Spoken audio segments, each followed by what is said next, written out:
درست ہو ہی نہیں سکتے۔ اس سلسلے میں ہم نبی صلی اللہ علیہ وسلم کی ایک حدیث کو دیکھتے ہیں۔ آپ نے فرمایا 3 افراد کی آنکھیں قیامت کے دن آگ کو نہ دیکھیں گی۔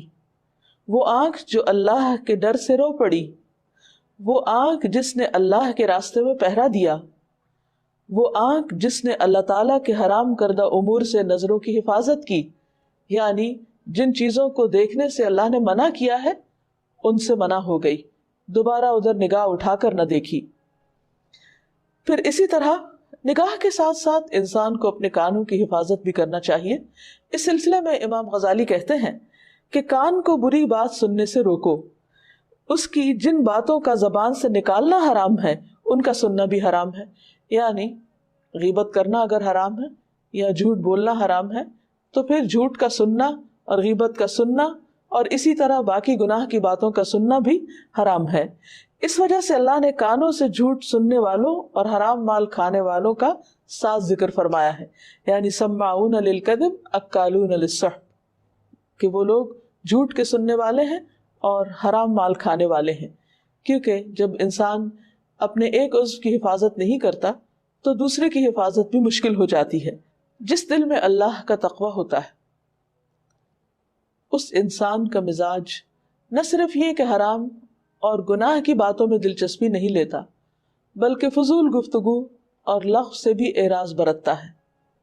قرآن مجید میں اللہ سبحانہ وتعالیٰ جنت الفردوس میں جانے والوں کی صفات بیان کرتے ہوئے ارشاد فرماتے ہیں کہ والذین هم عن اللغو معرضون، کہ وہ لوگ جو لغو سے اعراض برتتے ہیں۔ لغو ہر اس چیز کو کہا جاتا ہے جس کا نہ دنیا میں کوئی فائدہ ہے اور نہ ہی آخرت میں، یعنی بیہودہ کلام، فضول باتیں جن کا کوئی مقصد نہیں ہوتا، جس سے کوئی نتیجہ نہیں نکلتا، جس سے کسی کو کچھ فائدہ نہیں پہنچتا۔ لہٰذا ہم سب کے لیے لازم ہے کہ روزے کی حالت میں اپنے کان کو بھی ان تمام چیزوں سے محفوظ رکھیں جن سے محفوظ رکھنے کے لیے اللہ تعالیٰ نے حکم دیا ہے۔ اسی طرح کانوں کے ساتھ ساتھ زبان بھی، انسان کے بہت سے گناہ زبان سے ہوتے ہیں۔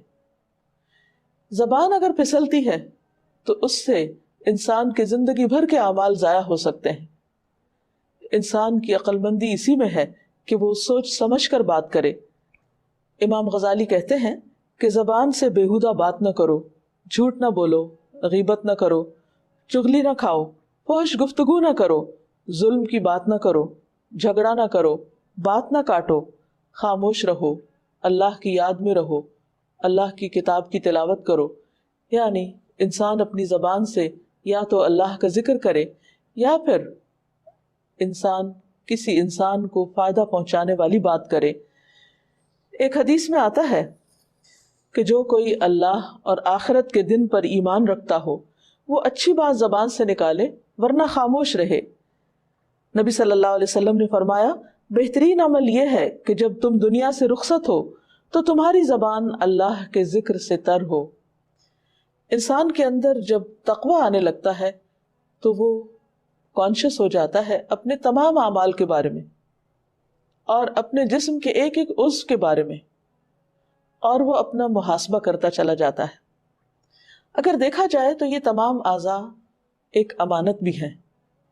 ہماری آنکھیں، ہمارے کان، اگر ان میں سے کوئی چیز تھوڑی دیر کے لیے بھی کام کرنا چھوڑ دے تو ہم کیا کر سکتے ہیں؟ اگر ہماری نگاہوں کی بینائی چلی جائے تو ہم کچھ دیکھنے کے قابل نہ رہیں، دنیا اندھیر ہو جائے۔ اگر کان سننا چھوڑ دیں تو ہماری بے بسی کا عالم دیکھنے کے لائق ہو، اور اسی طرح باقی اعضاء بھی۔ لیکن ان تمام اعضاء سے ہم اللہ تعالیٰ کا شکر اسی وقت ادا کر سکتے ہیں جب ہم ان سب کو اچھے کاموں میں لگائیں۔ تو ہم نے آنکھ، کان، زبان کی بات تو کی، تھوڑی سی بات دل کی بھی ہو جائے۔ دل تمام اعضاء کا سردار ہے۔ دل فزیکلی بھی پورے جسم کو خون سپلائی کرتا ہے، اور اسی طرح اگر دیکھا جائے تو سارے اعضاء بیسیکلی دل کی بات مانتے ہیں۔ جس چیز کو ہمارا دل چاہتا ہے ہماری نگاہیں وہی دیکھنے لگتی، جو ہمارا دل چاہتا ہے وہی ہمارے کان سنتے، جو ہمارا دل چاہتا ہے وہی ہم بولتے، جو ہمارا دل چاہتا ہے وہی ہم کھاتے پیتے۔ گویا ہماری زندگی میں دل کی حکمرانی ہے۔ اس دل کی اصلاح اگر ہو جائے تو باقی تمام حالات کی اصلاح خود بخود ہو جائے گی۔ نبی صلی اللہ علیہ وسلم نے ایک حدیث میں فرمایا کہ خبردار جسم میں ایک لوتھڑا ہے، اگر وہ درست ہو جائے تو سارا جسم درست ہو جائے گا۔ خبردار وہ لوتھڑا دل ہے۔ گویا دل کی اصلاح پر باقی تمام اعضاء کی اصلاح کا انحصار ہے۔ دل میں اگر ایمان ہو تو اللہ سبحانہ و تعالیٰ دل کو ہدایت دے دیتا ہے۔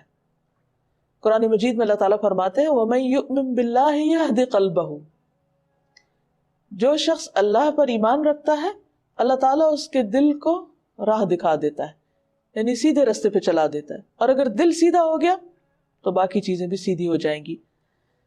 اب دل کے سیدھا ہونے کے لیے یہ ضروری ہے کہ انسان مختلف عبادات کے ذریعے اپنے آپ کی اصلاح کرے یا دل کی اصلاح کرے۔ روزہ خاص طور پر دل کی اصلاح میں اور دل کے اندر تقوی لانے میں ایک اہم کردار ادا کرتا ہے۔ انسان جب اپنی دو بڑی خواہشات یعنی بھوک اور سیکس کو کنٹرول کرنا جانتا ہے یا کر لیتا ہے یا اس پر قابو پا لیتا ہے تو یہ اس کے ارادے کی پختگی کی علامت بھی ہے۔ تو گویا اس نے دل کی خواہشات کے برعکس اللہ کی رضا کو مقدم رکھا، یعنی دل چاہ رہا ہے کہ انسان کوئی مزے مزے کا کھانا کھائے، لیکن انسان کہتا نہیں میں تو روزے سے ہوں، کچھ نہیں کھا سکتا، اور صرف اللہ کے ڈر سے وہ کچھ بھی نہیں کھاتا۔ تو اس طرح دل قابو میں آ جاتا ہے جب انسان دن میں کئی بار دل کی بات نہیں مانتا اور اس کے مقابلے میں اللہ کی بات مانتا ہے، تو دل کی ایک مسلسل تربیت ہو رہی ہوتی ہے اور دل سیدھا ہونے لگتا ہے، اور جب دل سیدھا ہونے لگتا ہے تو باقی اعمال بھی درست ہونے لگتے ہیں۔ نبی صلی اللہ علیہ وسلم نے یہ بھی فرمایا کسی آدمی کا ایمان درست نہیں ہوتا یہاں تک کہ اس کا دل درست ہو، اور اس کا دل درست نہیں ہوتا یہاں تک کہ اس کی زبان درست ہو جائے۔ روزے کی حالت میں چونکہ ہم اپنی زبان کو بھی کنٹرول کرتے ہیں، ایک حدیث کے مطابق کہ انسان لڑائی جھگڑے سے پرہیز کرے، اور اگر کوئی اس سے لڑنے لگے یا کوئی اس کو گالی دے تو وہ کہہ دے کہ ان امرؤ صائم، کہ میں تو روزہ دار ہوں، میں آپ کے غلط بات کا جواب نہیں دوں گا۔ اس طرح روزے کی حالت میں زبان کو درست کرنے کا موقع ملتا ہے۔ زبان درست ہوتی ہے تو دل درست ہوتا ہے، دل درست ہوتا ہے تو پھر انسان کا ایمان اس میں اچھی طرح راسخ ہوتا ہے، اور جب ایمان دل میں آ جاتا ہے، ایمان دل میں سج جاتا ہے، ایمان خوبصورت ہو جاتا ہے دل میں، تو پھر اس سے برے خیالات اور وسوسے اور باقی دیگر دل کی برائیاں جو ہیں وہ بھی دور ہونے لگتی ہیں۔ مثلا دل کی خرابیوں میں سب سے بڑی خرابی تو منافقت ہے، کہ انسان دل میں کچھ اور رکھے اور زبان پر کچھ اور ہو یا عمل میں کچھ اور ہو۔ فی قلوبہم مرض کہہ کر اللہ تعالیٰ نے منافقت کی بیماری کو بھی دل کی طرف توجہ دلائی کہ وہ دل میں ہوتی ہے۔ تو جب دل درست ہوتا ہے تو منافقت چلی جاتی۔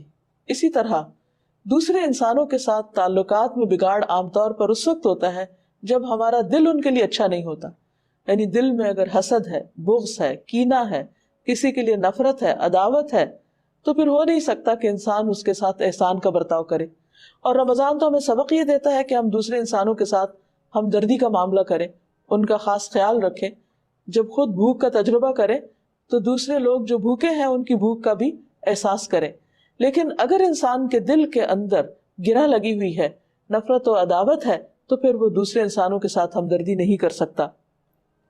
اس لیے بے حد ضروری ہے کہ ہم وہ تمام چیزیں اختیار کریں کہ جس سے دل کی اصلاح ہو سکے۔